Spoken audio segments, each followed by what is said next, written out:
I want to show you how the media feeds on itself and creates these stories and makes them stronger because I'm in it, right? Like I'm on the ground here in Iowa.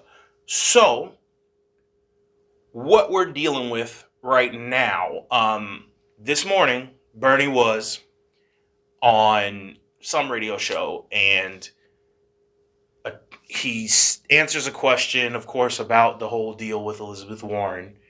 And somebody makes a transcript, a reporter for Bloomberg. And she makes a transcript, but it's not a full transcript. And that not full transcript gets put out in a tweet. And we're going to compare that to what Bernie said first, and then we're going to come right back. But there's more after that. But we're going to deal with this first. Candidates based on what they stand for, not on their gender, not on their sexuality, not on their race. I guess just one more question on this. Do you think that female candidates have a different experience running for president than you? And do you think that gender is still an obstacle for female politicians? Look, the answer is yes, but I think everybody has their own sets of problems. All right, I'm 78 years of age. That's a problem.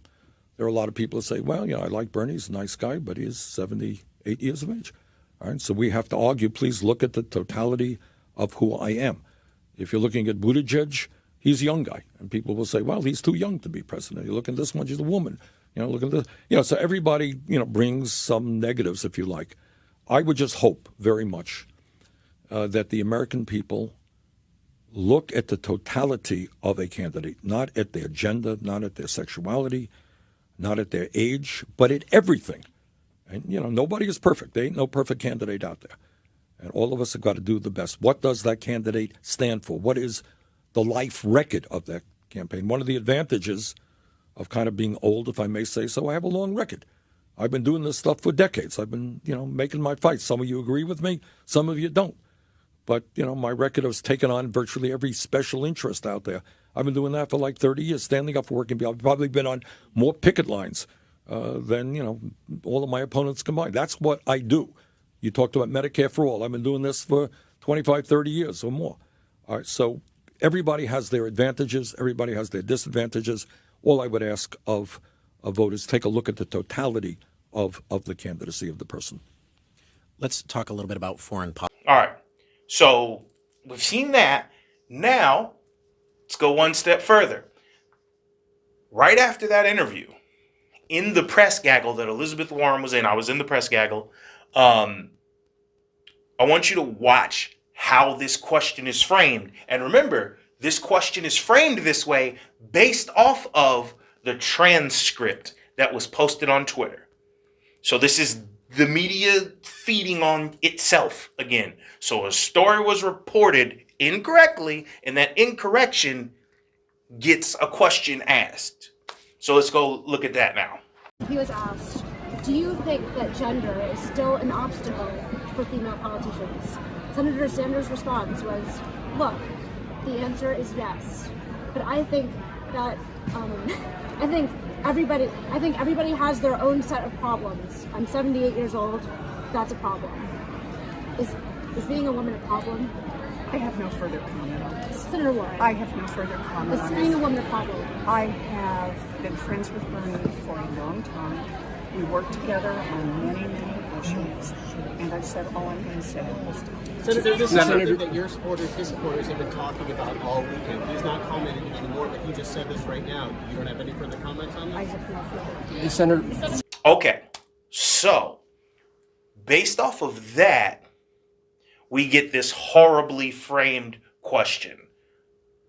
Look at how loaded that question was. Is being a woman a problem? That completely removes what Bernie Sanders said out of its original context.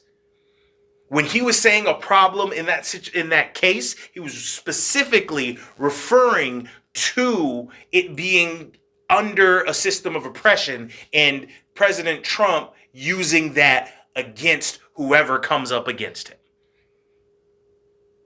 That's what that was. That's what a problem meant in that context. However, when you remove it from that context and ask, quote, is being a woman a problem, it becomes a whole nother thing. That reporter, surprise, surprise, was from the Washington Post. This is what we talking about, folks. This is how these stories get compounded and compounded and compounded. And this is the problem with so-called objective reporting in American politics. Nobody can do it. You can't. This is the largest empire in the history of the planet. You cannot be a human being on the face of this earth, really even in space. You can't be a human being, period, and not have some decision that this empire makes affect you. Thus, you cannot be objective about anything to do with this presidential election and be a human being.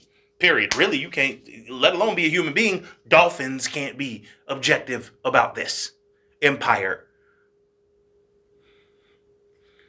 So, to pretend like you're objective reporters and then turn around and say, well, no, I'm being objective. No, you're slanted and you hate Bernie Sanders. Like, we know that. We all know. But this is what that looks like in action. And this is how that plays out. I talk with my hands, y'all. Sorry.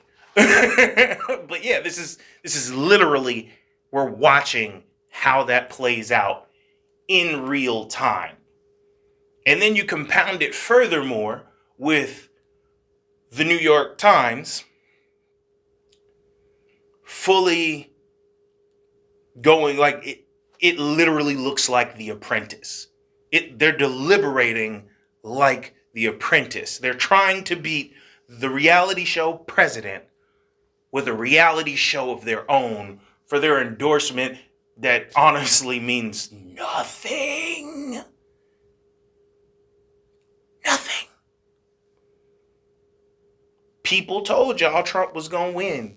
New York Times and the rest of the establishment media laughed. And somehow they're still expected to have credibility.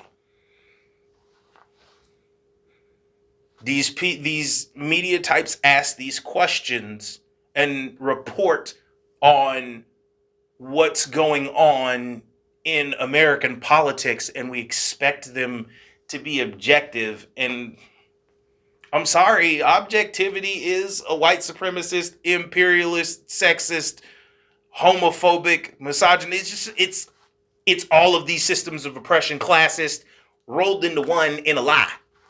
Because it can't not be, because it is a tool of the capitalist system itself. And American imperialism itself is all of that.